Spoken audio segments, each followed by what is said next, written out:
नमस्कार बच्चों। हम पिछली क्लास में विद्यापति का परिचय और एक वंशी माधुर्य का प्रसिद्ध पद पढ़े थे। इससे आगे हम विद्यापति का दूसरा पद पढ़ रहे हैं, जो परीक्षा की दृष्टि से बहुत महत्वपूर्ण है, अक्सर परीक्षाओं में आया करता है। पहले मैं इसको पढ़ के बताऊंगा, फिर इसकी सप्रसंग व्याख्या करूंगा।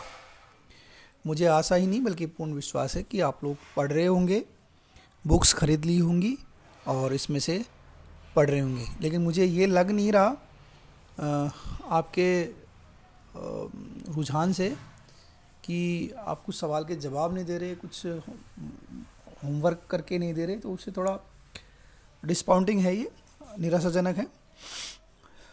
तो आप चैप्टर को पढ़ो अच्छी तरह, सप्रसंग व्याख्या पढ़ो, और कोई सवाल हो तो मेरे व्हाट्सएप नंबर पर उसको लिख सकते हो, दे सकते हो। तो पद है,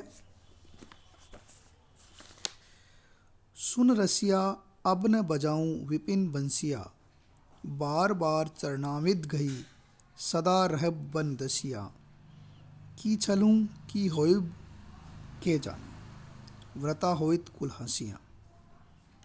अनुभव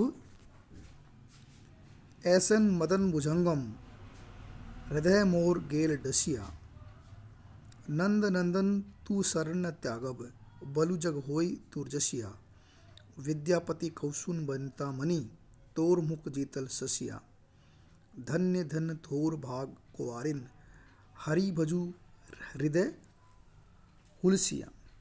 ये पद हमारी पाठ्य पुस्तक आदिकाल और भक्तिकाल से लिया गया है। इसके संपादक डॉक्टर हेतु भारद्वाज हैं। विद्यापति आदिकाल के प्रसिद्ध कवि, विद्यापति की पदावली से लिया गया है, फेमस है बहुत। राधा और श्री कृष्ण एक दूसरे से प्रेम करते हैं, दोनों मिलते हैं, दोनों का प्रेम का पता पूरे जग को लग जाता है। जब श्री कृष्ण बांसुरी बजाते हैं तो राधा अपने आप श्री कृष्ण के पास भाग के चली आती है। वो दुनिया की तमाम लोक लाज लिहाज सब भूल जाती है। जब वो घर जाती है तो उनके प्रेम के बारे में सब रहस्योद्घाटन हो जाता है। उनके घर परिवार वाले उसे राधा को डांटते हैं, वो परेशान हो जाती है, वो श्री कृष्ण से कभी मिलना नहीं चाहती। तो एक प्रकार से प्रार्थना कर रही है कि हे श्री कृष्ण, मैं तुमसे मिलना नहीं चाहती, तुम बांसुरी मत बजाया करो। जब तुम बांसुरी बजाते हो तो मैं बिना किसी के देखे लोक लिहाज छोड़कर तुम्हारे पास आ जाती हूँ। लेकिन मुझे पता नहीं क्या हो जाता है, ऐसी अपनी व्यवस्था श्री कृष्ण को बता रही है। अंततः ये भी कहती है कि तुम्हारे अलावा मेरे जीवन में कोई भी नहीं। ये सब बातें हम पढ़ेंगे। तो राधा श्री कृष्ण को अपना संपूर्ण भाव समर्पित करती हुई कह रही है, सुन रसिया, हे रसिक शिरोमणि, हे श्री कृष्ण, तुम सुनो, मेरी बात सुनो, मैं तुम्हें कुछ कहना चाहती हूँ। अब न बजाऊं विपिन बंसिया, अब तुम वन में जाकर बांसुरी मत बजाया करो। श्री कृष्ण कदम के पेड़ के नीचे बैठ जाते थे और बहुत ही मोहक बांसुरी बजाते थे। उनकी बांसुरी की धुन सुनकर ग्वालपाल, गोपियाँ, यहाँ तक कि गायें मोहबस होकर उनके पास आ जाती थी। स्त्रियाँ लोक लिहाज छोड़कर वहाँ आ जाती थी। बाद में उन्हें बहुत पछताना पड़ता था। बार बार चरणाविद गई, मैं बारंबार तुम्हारे पैरों रूपी कमल रूपी तुम्हारे पैरों को छू छू कर प्रार्थना कर रही हूँ कि तुम बांसुरी मत बजाया करो। क्योंकि बांसुरी जब तुम बजाते हो तो हमारा ध्यान भंग हो जाता है और हम सीधे तुम्हारे पास खींचे चले आते हैं, जिससे हमें घर परिवार का बहुत लोक लिहाज त्यागना पड़ता है। सदा रहो बंदशिया, मेरी एक बात मान लो, बांसुरी मत बजाया करो, मैं जीवन भर तुम्हारी दासी बनकर रहूंगी।